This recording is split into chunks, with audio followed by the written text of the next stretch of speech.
Víctor Larson llevaba 30 años conociendo el mar. Le había enseñado a leer el cielo como un libro, y ahora ese libro gritaba: «¡Todos abajo!».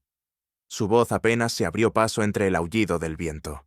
«Marta, lleva a los niños al camarote». El Estrella del Norte, un yate de 40 pies, su hogar durante los últimos 8 meses, gemía bajo los embates de las olas. El mar Caribe, que por la mañana era apacible y turquesa, se había transformado en un abismo negro y burbujeante. Marta ya arrastraba a Eric, de 14 años, de la mano. El muchacho se resistía. «¡Puedo ayudar!».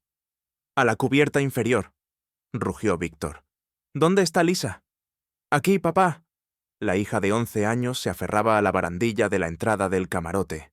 Su cabello rubio le azotaba la cara. Víctor echó un vistazo al barómetro. En 3 horas, la presión había caído como si alguien hubiera quitado un tapón del mundo. No era una tormenta cualquiera, era algo antiguo, hambriento.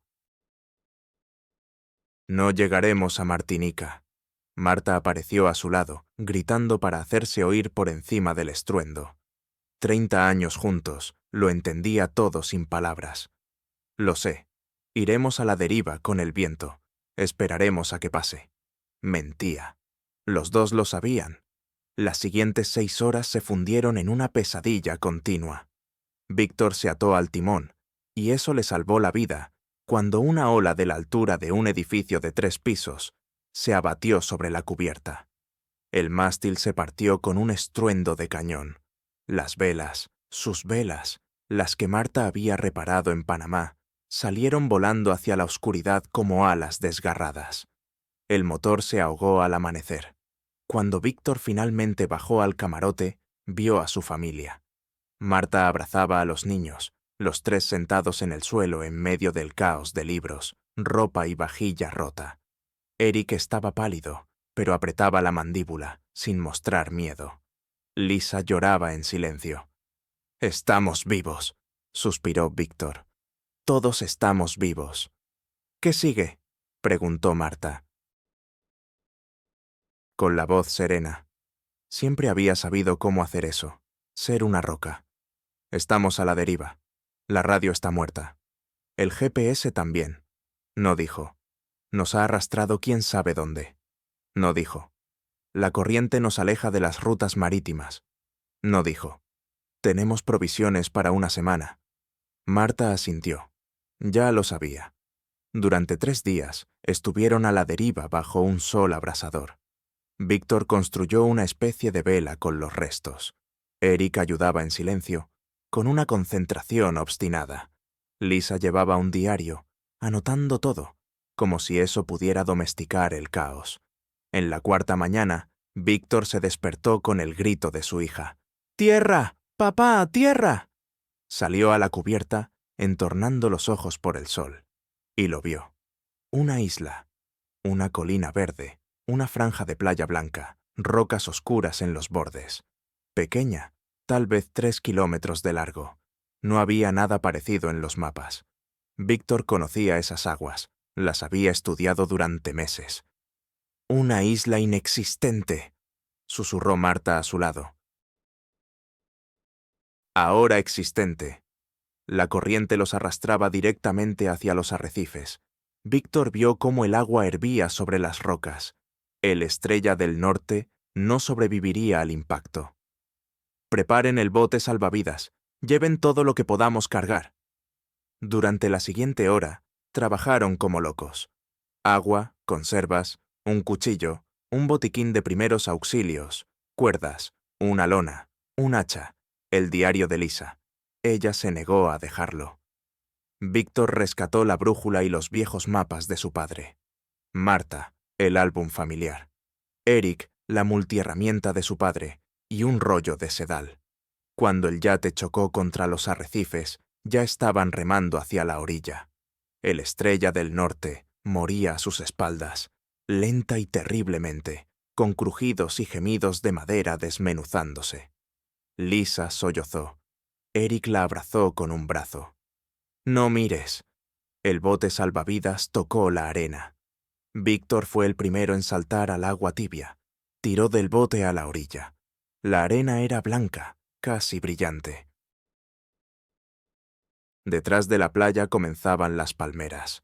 La familia Larson se encontraba en una isla desconocida en medio del mar Caribe, sin comunicación, sin esperanza de rescate, sin nada, excepto el uno al otro. Víctor miró a su esposa, a sus hijos, al mar que les había arrebatado su antigua vida, a las colinas verdes que ocultaban lo desconocido. ¿Y ahora qué?, preguntó Eric. Víctor puso una mano en el hombro de su hijo. Ahora vivimos. La arena aún conservaba el frío de la noche cuando Elena abrió los ojos. Primer pensamiento: ¿dónde estoy? Segundo: los niños. Se incorporó de golpe y la realidad se le vino encima. La lona como toldo, el olor a sal, los ronquidos de Víctor a su lado. Lisa y Eric dormían, acurrucados sobre los chalecos salvavidas. Vivos. Todos vivos. Elena salió de debajo del toldo. El sol apenas asomaba sobre el agua, tiñendo el mar de oro rosa. Hermoso. Insoportablemente hermoso para un lugar que podía haberse convertido en su tumba. Sacó de su bolsillo un trozo de lápiz y un pedazo de lona rescatado del Estrella del Norte. Día 1. Estamos en la isla. Coordenadas desconocidas. Suministros: 12 litros de agua, 8 latas de conservas, botiquín, incompleto, cuchillo, cuerda, lona. 4 personas. 4 razones para no rendirse. ¿Mamá? Lisa estaba descalza en la arena, abrazándose a sí misma. Ven aquí, cariño. Su hija se apretó contra ella, y Elena sintió temblar los delgados hombros. ¿Nos encontrarán? Mentir sería cruel. Callar, aún peor. No lo sé, pero haremos todo lo posible para sobrevivir hasta entonces. A mediodía, Víctor regresó de su exploración. Su rostro estaba quemado por el sol, pero sus ojos brillaban. Agua dulce, un arroyo a medio kilómetro de aquí, detrás de las rocas. Elena exhaló. Agua es tiempo. Tiempo es oportunidad. ¿Qué más? La isla es pequeña, unos 3 kilómetros de largo. Palmeras, algunos árboles frutales. Pájaros. Hizo una pausa. Ningún rastro de gente. Ningún rastro. Las palabras cayeron como piedras. Eric, que había estado escuchando en silencio, de repente preguntó: «Papá, ¿y qué pasó con el yate?» Víctor negó con la cabeza. «Hecho pedazos. Pero algunas cosas llegaron a la costa. Hay que recogerlas antes de que se las lleve el mar». Las siguientes horas se las pasaron trabajando. Arrastraron escombros, clasificaron los hallazgos. Elena apuntaba en el diario: tablas, 7, bidón, vacío, cacerola, bobina de sedal, milagro, un recipiente de plástico hermético con cereales. Lisa encontró su muñeca, mojada, pero entera. La abrazó y no lloró. Por alguna razón, eso asustó a Elena más que las lágrimas.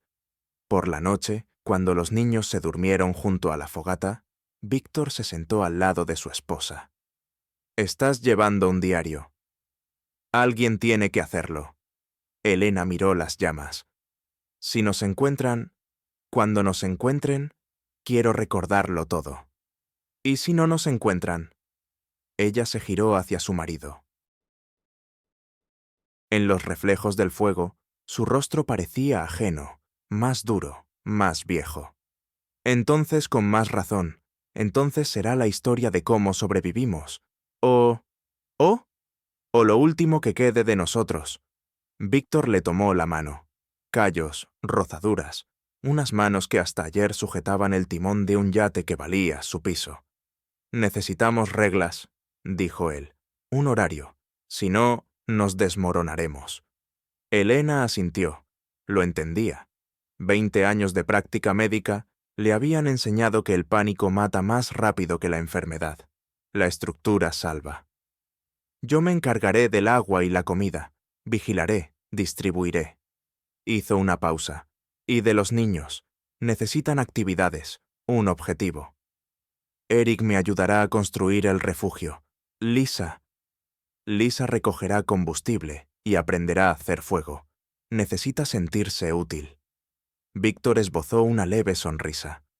¿Cuándo te dio tiempo a pensarlo todo? No he dormido. Elena volvió a mirar el mar, negro, indiferente. Os escuchaba respirar. Y pensaba, ¿qué puedo hacer para que esto continúe?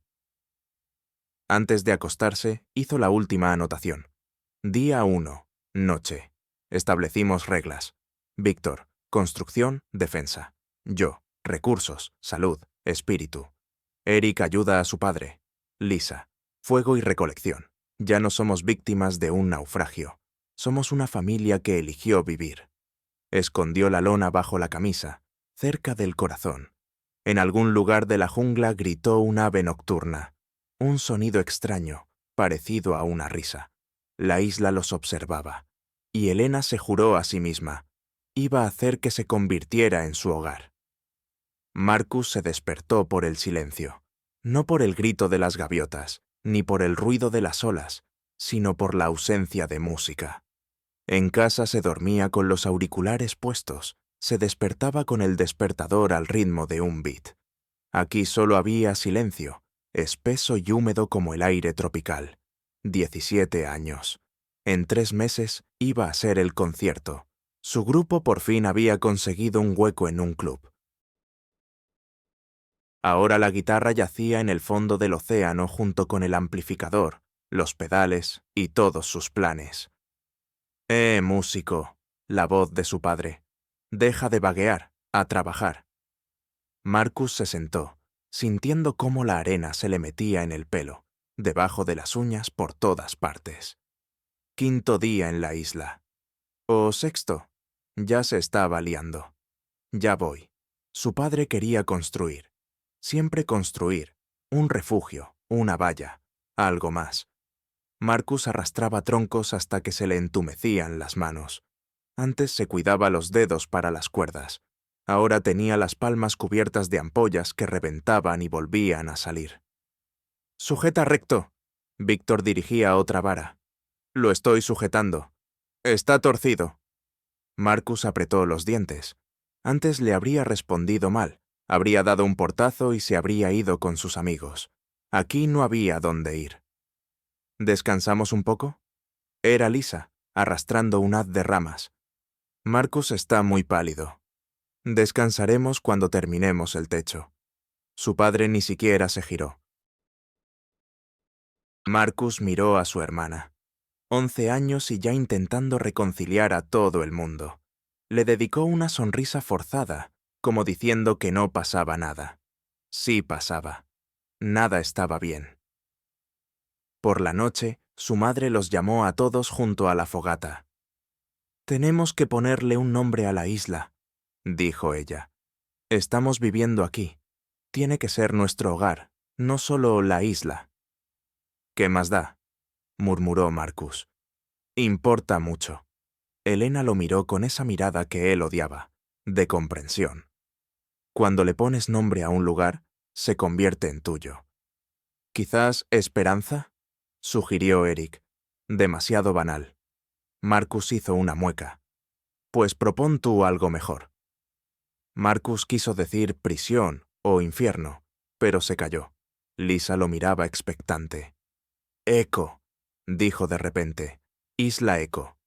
«¿Por qué?», preguntó su padre. Marcus se encogió de hombros. «Porque aquí solo nos oímos a nosotros mismos. Ningún ruido de fuera. Solo nosotros. Y nuestro eco». Se hizo el silencio. Luego Lisa asintió. «Me gusta». Isla Eco. «Es bonito». Coincidió su madre y anotó algo en su diario. Su padre asintió en silencio. Era casi como una aprobación. Por la noche, Marcus no podía dormir. Se alejó del campamento. Se sentó en una roca junto al agua. La luna era enorme. Nunca había visto una así en la ciudad. Empezó a marcar el ritmo en su rodilla. Una vieja costumbre. Luego cantó en voz baja, algo del repertorio del grupo. Las palabras se le enredaban, pero la melodía permanecía. «Tienes una voz bonita». Marcus se sobresaltó. Su madre estaba detrás de él. «¿Me estás espiando?» «Me preocupo». Ella se sentó a su lado. «¿Estás enfadado?» «No». «Marcus». Él exhaló. «Sí, estoy enfadado. Con la tormenta, con la isla, con...» Se atascó. «¿Con nosotros?» Pausa. «Conmigo mismo». Marcus se quedó mirando el agua. Se suponía que iba a ser alguien, un músico, y ahora arrastro troncos y como cocos. Elena guardó silencio durante un largo rato. «¿Sabes qué he comprendido durante estos días?» No dejamos de ser nosotros mismos. Sigues siendo músico. Simplemente, el escenario ha cambiado. Marcus quiso objetar, pero ella ya se alejaba. Él se quedó sentado, mirando la estela de la luna sobre el agua. Luego, volvió a marcar el ritmo. Sobre la piedra, sobre su rodilla, en el aire. La isla Eco escuchaba. Y en algún lugar en lo profundo de la jungla, un ave nocturna le respondió con el mismo sonido extraño, parecido a una risa. Solo que esta vez, a Marcus le pareció que no era una burla. Era una invitación. Tercera semana en la isla Eco. Sofía estaba agachada al borde de un claro, examinando una planta de hojas carnosas. «Verdolaga», susurró, tocando el tallo. «Comestible. Seguro que es comestible». Recordaba la imagen de la enciclopedia que hojeaba en la biblioteca del colegio. Entonces le pareció un conocimiento inútil. Ahora, de ese tipo de conocimientos, dependía que estuvieran bien alimentados. Sofía arrancó una hoja, la frotó entre los dedos, la olió. Luego, la lamió con cuidado. Acidulce, no amarga. Buena señal. «¿Qué has encontrado?» Eric se acercó por detrás, secándose el sudor de la frente. «Puede que comida». «Ese puede que no me anima mucho». Sofía no respondió. Ya se había acostumbrado a que su hermano la considerara rara. 14 años, y en lugar de música o deporte, leía sobre plantas, insectos, costumbres de las aves. «Nuestra pequeña científica», decía mamá. En su voz siempre había una nota de preocupación. Ahora a nadie le preocupaban sus rarezas. Por la noche, Sofía llevó su hallazgo a la hoguera común. «Es verdolaga común», dijo, extendiendo el manojo sobre una piedra. «Crece cerca del arroyo. Hay mucha». Víctor tomó un tallo, lo giró entre las manos. «¿Estás segura?» «En un 90%. ¿Y el 10% restante?» Sofía guardó silencio. «Comí un poco hace 4 horas. No me encuentro mal». Elena se enderezó bruscamente. «¿Qué has hecho?» «Alguien tenía que comprobarlo». El silencio se hizo denso sobre el claro. Marcus dejó de golpear el tronco con sus palillos. Lisa se acurrucó junto a su madre. «Sophie». La voz de su padre se volvió suave y peligrosa. «Podrías haberte envenenado. Haber muerto. Lo sé. Pero también sé que las conservas se acabarán en una semana. Y los cocos y el pescado no son todo lo que necesita el organismo». Hablaba con calma, casi con monotonía. Así era más fácil. Víctor la miró durante un buen rato. Luego asintió. «Nunca más. Sin que yo lo sepa, nunca más. ¿Entendido?» «Entendido». Pero ambos sabían que no era cierto. A finales de mes, Sofía tenía un mapa, no geográfico. Víctor ya había hecho uno. El suyo era diferente. ¿Dónde crecía la verdolaga? ¿Dónde el ñame silvestre que había encontrado en la ladera de la colina? ¿Dónde anidaban las aves parecidas a fragatas? ¿Dónde salían los cangrejos a la orilla en luna llena? Dibujaba con carbón sobre trozos de corteza, y las paredes de su refugio se iban cubriendo poco a poco de extraños símbolos. «Parece pinturas rupestres», comentó Lisa una vez. «Es un idioma», respondió Sofía. «El idioma de la isla. Simplemente estoy aprendiendo a leerlo». Marcus, al pasar por allí, resopló. «¿Hablas con la isla?» «Y tú con los pájaros. Te he oído por la noche». Su hermano se detuvo un segundo. Luego se echó a reír. Por primera vez en semanas, de verdad. De acuerdo, justo. Esa noche, Sofía se fue hacia las rocas de la costa este. Allí había una pequeña gruta a la que las olas llevaban de todo: conchas, algas, a veces algún pez varado. Estaba sentada, escuchando el ritmo de las olas, cuando de repente lo entendió. Era feliz. No a pesar de la isla, gracias a ella. Aquí, su silencio era necesario. Su capacidad de observación, inestimable. Su rareza se había convertido en una fortaleza. Sofía sacó de su bolsillo la última hoja de verdolaga y se la comió. Acidulce, viva. Como ella misma. En algún lugar a su espalda, en la jungla de la isla Eco, gritó un ave nocturna, la misma que le respondía a Marcus. Sofía sonrió en la oscuridad. Mañana buscaría su nido. Llevaba lloviendo 17 días. Óscar estaba sentado en la entrada de la choza, contando las gotas que caían del borde de una hoja de palmera. 123, 124, 125. Ese era su juego, el único que le quedaba. Había cumplido 10 años hacía una semana, o 2. Mamá dijo que lo celebrarían cuando dejara de llover. Papá no dijo nada. «Óscar, aléjate del borde». La voz de mamá sonaba cansada. «Te vas a mojar». No se movió. Era imposible mojarse. La humedad lo impregnaba todo. La ropa, las esteras, la piel. Hasta los pensamientos parecían húmedos y pesados. La estación de lluvias se abatió sobre la isla Eco a principios del tercer mes. Al principio, la familia se alegró. Había agua dulce en abundancia. Luego empezó el infierno. El techo tenía goteras. Víctor lo reparaba todos los días, pero el aguacero encontraba nuevas grietas. El fuego se encendía a duras penas. No quedaba leña seca. La comida se echaba a perder. Los cangrejos se habían ido a las profundidades.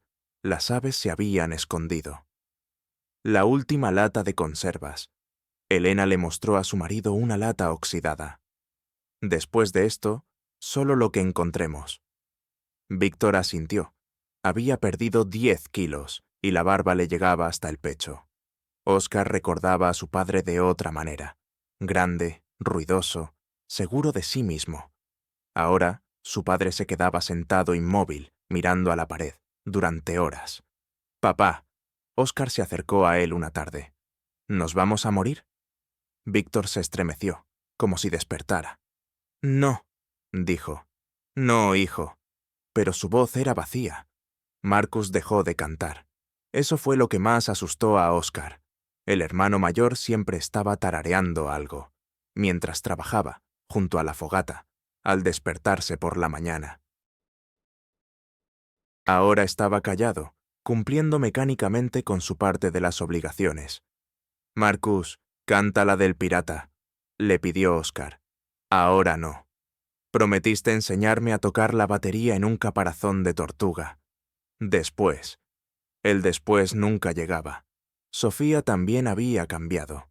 Se iba bajo la lluvia durante horas enteras, buscando algo comestible. Regresaba con un puñado de raíces remojadas, con las manos vacías, con un brillo febril en los ojos. Una vez, Óscar la vio llorar detrás de la cabaña, abrazando contra su pecho su mapa empapado.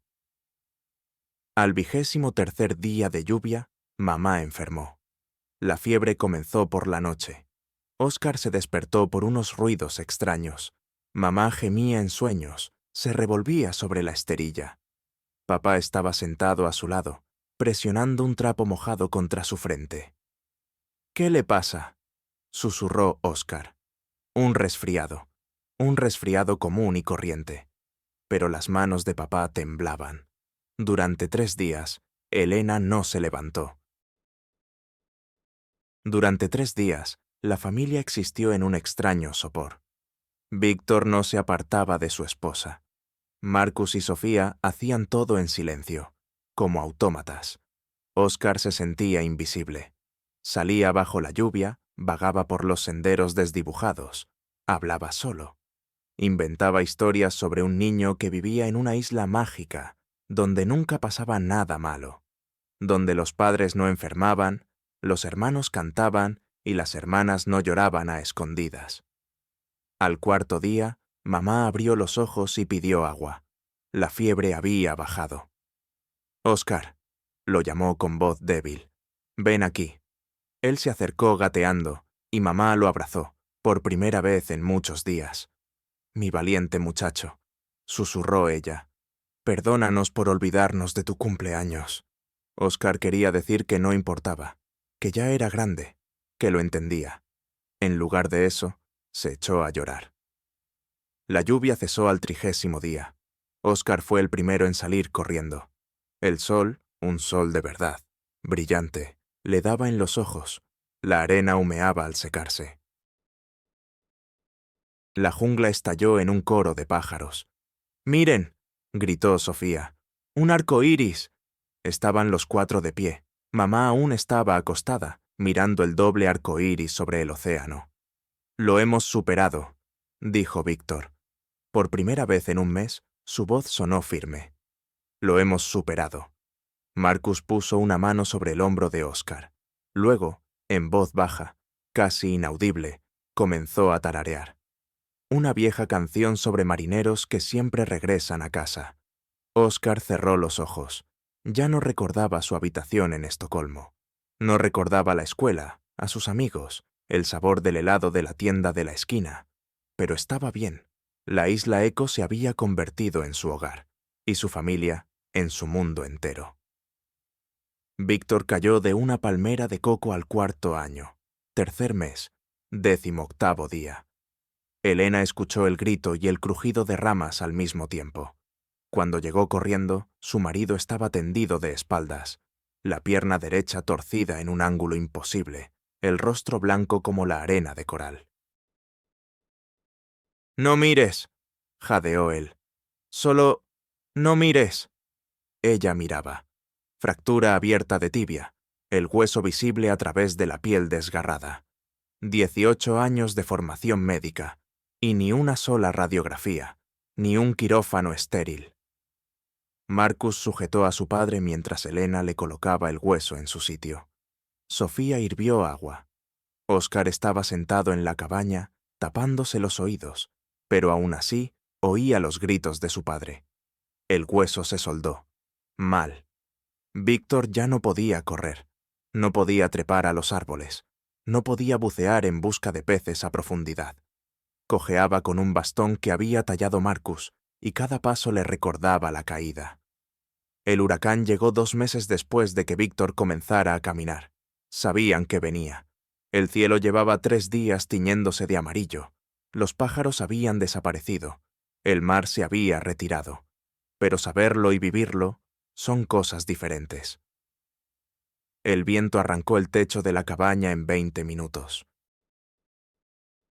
El huerto, que habían cultivado durante 2 años, se convirtió en una mezcla de barro y tallos rotos.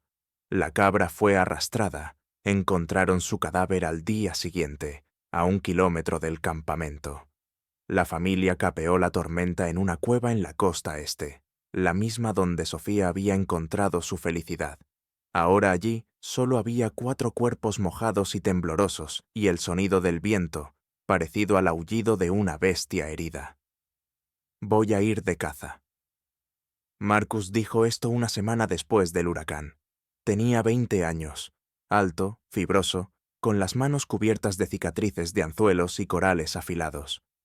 «No». Víctor estaba de pie, apoyándose en el bastón. «Iré yo». «Papá, apenas puedes andar».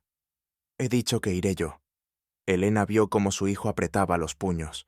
Vio cómo su marido se aferraba al bastón hasta que se le pusieron blancos los nudillos. «Te caerás». La voz de Marcus se volvió baja, peligrosa. «Te caerás y tendremos que llevarte a cuestas. Otra vez. Soy el cabeza de esta familia». «Estás lisiado». La palabra quedó suspendida en el aire. Sofía se quedó petrificada junto a la fogata. Oscar dejó de respirar. Víctor golpeó primero, con la palma de la mano abierta, en la cara. Marcus se tambaleó, pero no cayó. Sus ojos, los ojos de su padre, el mismo acero, brillaron. «¡Otra vez!», siseó. «Venga, otra vez!». «¡Basta!». Elena se interpuso entre ellos. Pequeña, demacrada, con mechones grises en el pelo, pero su voz fue como un trueno. «Basta, los dos». Víctor se dio la vuelta y se marchó, cojeando, cayéndose, levantándose. Marcus lo miró alejarse, y por su mejilla corría sangre de un labio roto. Durante una semana no se hablaron. Marcus cazaba, en silencio, eficazmente. Traía pescado y cangrejos, los dejaba junto a la fogata y se iba. Víctor estaba sentado en la orilla, mirando el horizonte, negándose a comer lo que su hijo había cazado. Al séptimo día, Elena no pudo más. «Ve a hablar con él», le dijo a su marido, «o me voy yo. Me llevo a los niños y me voy al otro extremo de la isla». «No te atreverías. Pruébame». Víctor encontró a Marcus en la gruta, donde éste reparaba el arpón. Se sentó a su lado. Permaneció en silencio durante un largo rato. «Tengo miedo», dijo finalmente. «Miedo de volverme inútil». Marcus no levantó la cabeza. «No eres inútil, papá. Simplemente, eres diferente ahora. Todos somos diferentes. Has crecido. No he tenido otra opción». Víctor posó la mano en el hombro de su hijo. Por primera vez en 4 años, no como un comandante, sino como un igual. «Estoy orgulloso de ti. Debería haberlo dicho antes. Perdóname». Marcus finalmente miró a su padre. Un hombre de 20 años con ojos que habían visto demasiado. «Saldremos adelante, papá. Juntos». Aquella noche se sentaron los 4 junto a la hoguera. La nueva cabaña era más pequeña que la anterior, pero más resistente. El huerto tendrían que empezarlo de nuevo. La cabra ya no estaba, pero estaban vivos. «Papá». La voz de Óscar, ahora de 12 años, rompió el silencio. «¿Algún día nos iremos de aquí?». La llama crepitaba, las olas susurraban algo al mar. Nadie respondió.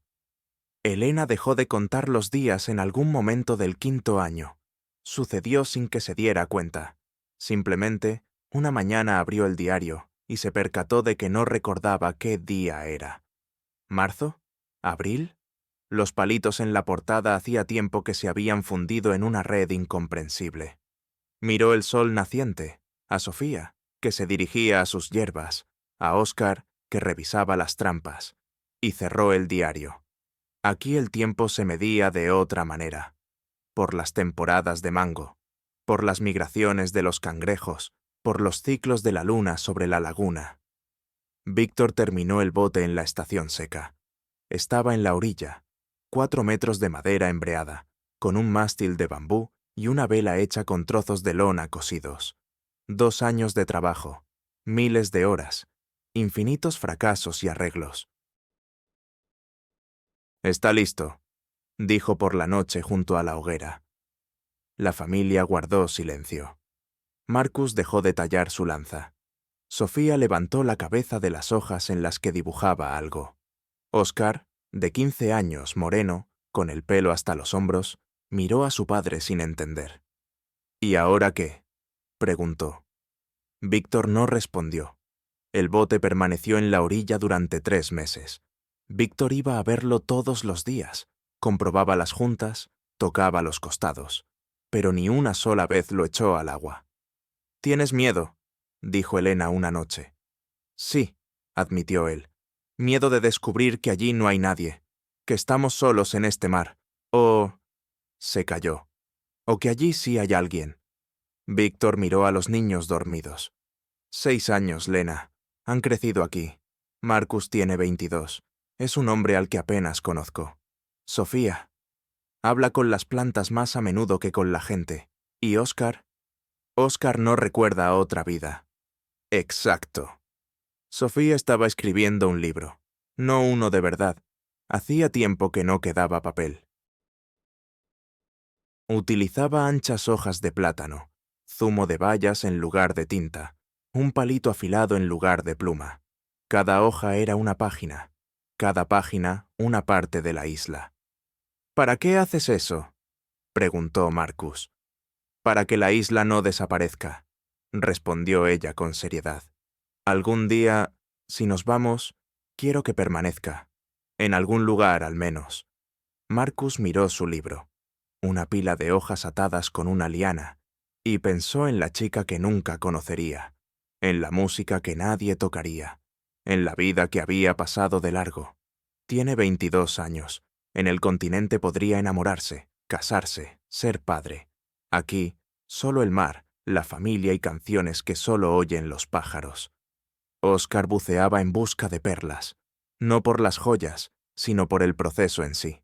La inmersión en el silencio azul, donde no hay voces, no hay obligaciones, solo él y el océano. ¿En qué piensas allí abajo, bajo el agua?, preguntó su madre. En nada. De eso se trata. No añoraba un mundo que no recordaba. Teléfonos inteligentes, escuela, ciudades, palabras sin significado. Su mundo estaba aquí. El arrecife, la selva, la familia. Era suficiente. No quieres irte, ¿verdad? Elena miró a su hijo, tratando de reconocer en él al niño de 9 años que había estado en el yate. ¿A dónde? Oscar se encogió de hombros. Allí todo es ajeno. Aquí está mi hogar. Aquella noche, Elena escribió la última entrada en el diario. La tinta se había acabado hacía un año. Utilizaba carbón diluido en agua. Las letras salían pálidas, pero legibles. Perdimos el mundo, pero nos encontramos los unos a los otros. Tal vez ese sea el sentido. Cerró el diario y salió a la orilla. Víctor estaba sentado junto a su bote. Marcus tarareaba algo en voz baja junto a la hoguera. Sofía guardaba las hojas de su libro. Oscar miraba las estrellas, su familia, su isla, su vida. Y entonces, Sofía gritó: ¡Allí! ¡En el horizonte! ¡Miren! Todos se volvieron. Lejos, en el mar, casi en el límite de la visibilidad, parpadeaban unas luces. No eran estrellas, estaban demasiado bajas. No eran relámpagos, eran demasiado uniformes. Un barco. 5 pares de ojos miraron la luz distante. Nadie se movió. «Papá», susurró Oscar. «¿Qué hacemos?» Víctor guardó silencio. Su mano apretaba el costado del bote que había construido durante 2 años y que temía echar al agua. Las luces se movieron lentamente a lo largo del horizonte. Las luces desaparecieron al amanecer. Elena se quedó sentada en la orilla toda la noche, sin pegar ojo. Víctor permaneció en silencio a su lado, con la mano sobre su hombro. Los niños dormían, o fingían hacerlo. Quizás fue una ilusión, dijo ella sin esperanza. No fue una ilusión. Esperaron 3 semanas. Cada mañana, Oscar era el primero en subir a la roca y mirar el horizonte. Cada tarde, bajaba en silencio. Al 22º día, gritó. El buque de investigación Atlantis se desvió de su rumbo debido a un fallo en la navegación. El capitán Rodríguez diría después a los periodistas que fue un milagro. Nunca antes habían entrado en ese cuadrante. Elena preparó una hoguera de señales con ramas húmedas. Una columna de humo negro se elevaba hacia el cielo. Sofía agitaba una lona naranja brillante, la única cosa llamativa que habían conservado del yate. El barco se detuvo. «Nos ven», susurró Marcos. «Dios mío, nos ven». Una lancha se separó del costado. 4 hombres con chalecos naranjas. 20 minutos después, alcanzaba la orilla. Un joven marinero saltó al agua. Se quedó petrificado, mirándolos, bronceados, descalzos, vestidos con ropa hecha de pieles de cabra y hojas. «¿Quiénes son ustedes?» Víctor dio un paso adelante. Su voz sonaba ronca. No había hablado con extraños en 6 años. «La familia Larsson, Suecia. Nuestro yate se hundió en 2017. El marinero palideció. «¿6 años? ¿Han estado aquí 6 años?» Elena recordaba las horas siguientes a trompicones. Una radio. Voces. Un helicóptero que llegó al anochecer. Mantas. agua en botellas de plástico, un sabor extraño, olvidado, un médico que los examinó directamente en la cubierta y negó con la cabeza. Increíble, están todos sanos. Oscar no se movía de la borda. Miraba la isla, que se hacía cada vez más pequeña. ¿Volveremos?, le preguntó a Elena. Ella lo abrazó. No lo sé, cariño. No soy un cariño. Tengo 15 años. Lo sé. Sofía apretaba contra su pecho una pila de hojas de plátano. Su libro. Se negó a entregarlo cuando el médico intentó quitárselo. Esta es la historia de la isla, dijo ella. Nuestra historia. Marcos estaba en la popa y cantaba suavemente. Los marineros se detenían a escuchar.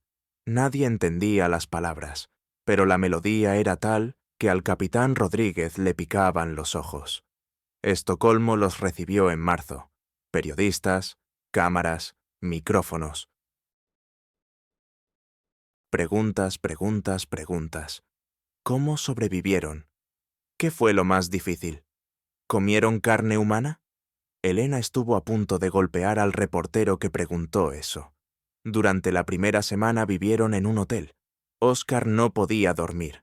Demasiado silencio sin las olas. Demasiado ruido de los coches.